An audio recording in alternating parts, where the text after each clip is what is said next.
Un ingeniero de GitLab ejecuta el comando equivocado en el servidor equivocado y borra 300 GB de datos de producción en 40 segundos.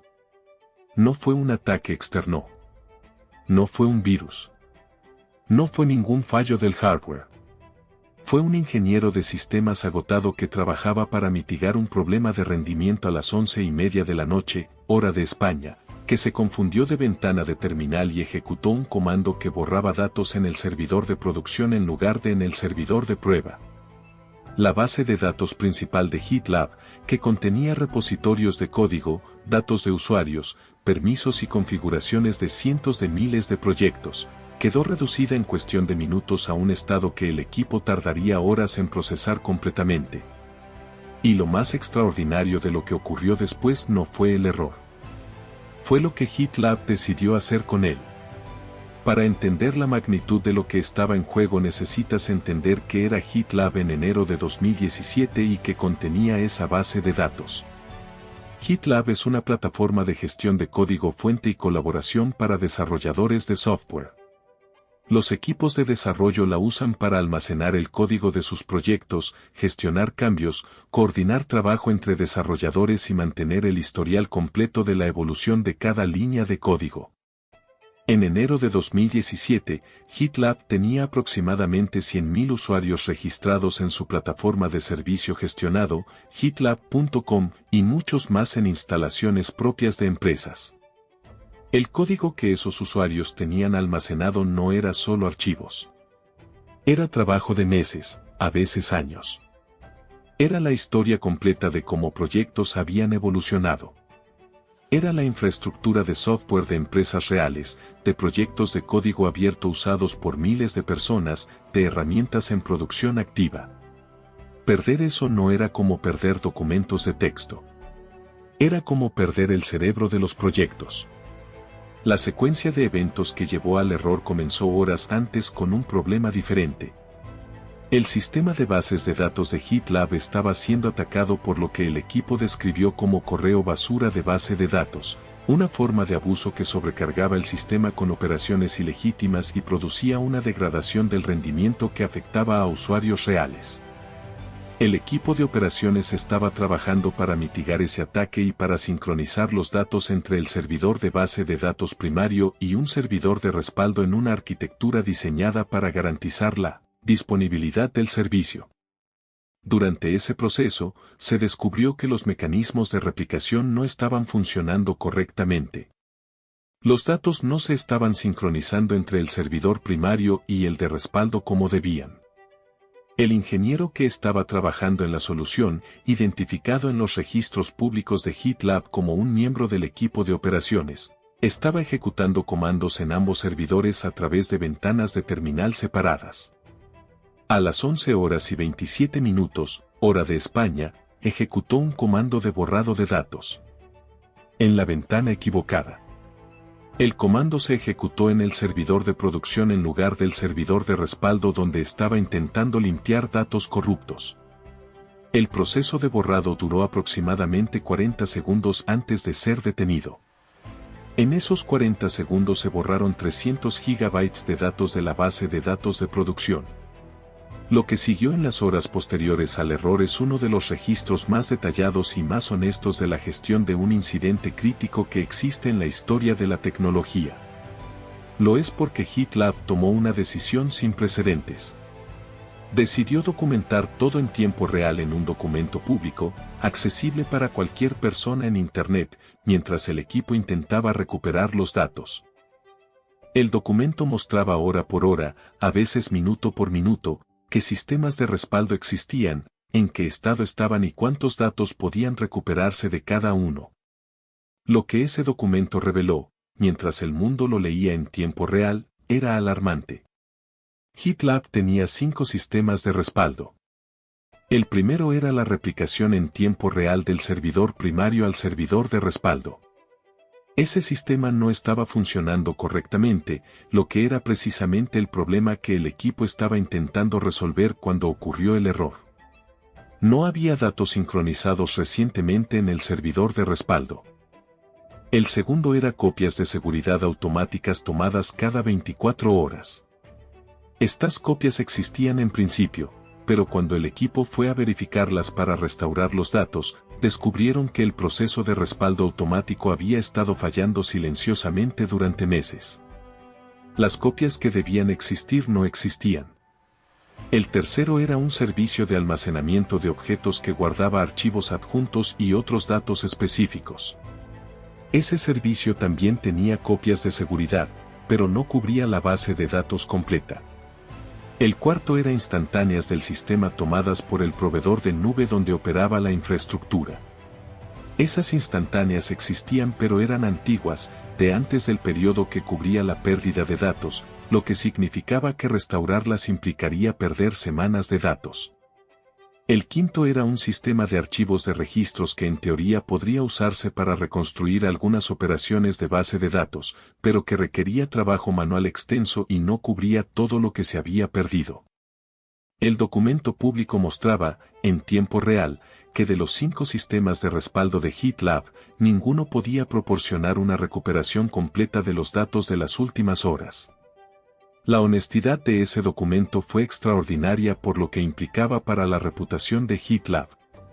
Mientras el equipo documentaba cada sistema de respaldo y su estado, el mundo tecnológico miraba y procesaba lo que significaba. Una de las principales plataformas de gestión de código del mundo no tenía respaldos funcionales capaces de cubrir el tipo de fallo que acababa de ocurrir.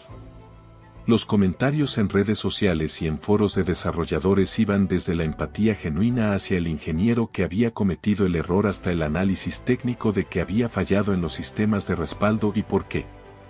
Algunos usuarios comenzaron a preguntar si sus repositorios estaban entre los afectados.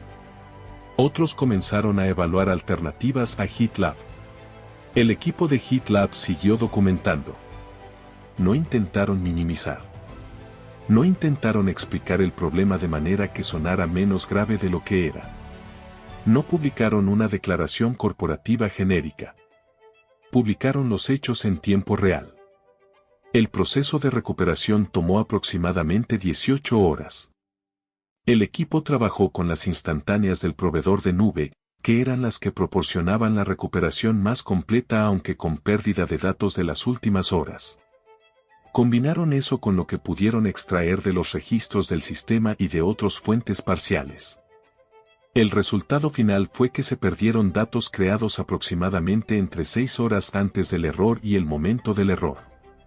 En términos de volumen de usuarios afectados, GitLab estimó que aproximadamente 5.100 proyectos perdieron algunas confirmaciones de código, lo que representaba aproximadamente el 5% de su base de usuarios activos. Algunos usuarios perdieron trabajo de horas o días.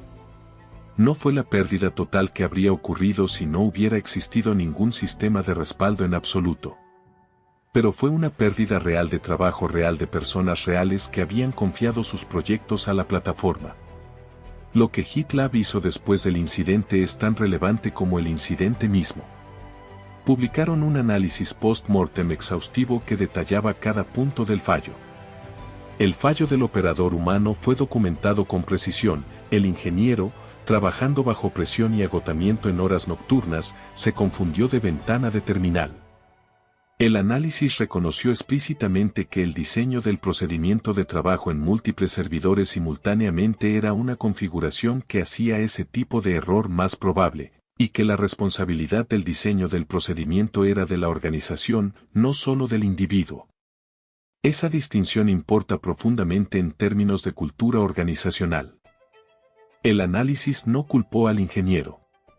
Identificó el error como el punto de inicio de una cascada de fallos sistémicos que la organización debería haber prevenido independientemente del error individual.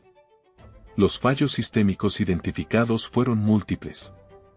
El proceso de respaldo automático había estado fallando silenciosamente durante meses sin que nadie lo hubiera detectado porque no había alertas configuradas que notificaran cuando el proceso de respaldo no se completaba correctamente. El sistema generaba un proceso que aparecía en los registros como completado pero que no estaba produciendo copias de seguridad válidas. Los procedimientos para operaciones en servidores de producción no requerían confirmación adicional o pasos de verificación que redujeran el riesgo de ejecutar comandos destructivos en el servidor equivocado. Los sistemas de replicación entre el servidor primario y el de respaldo no tenían monitoreo adecuado que alertara cuando la replicación dejaba de funcionar correctamente. No se realizaban pruebas periódicas de restauración de respaldos. El primer momento en que descubrieron que los respaldos automáticos no estaban funcionando fue cuando intentaron usarlos durante el incidente.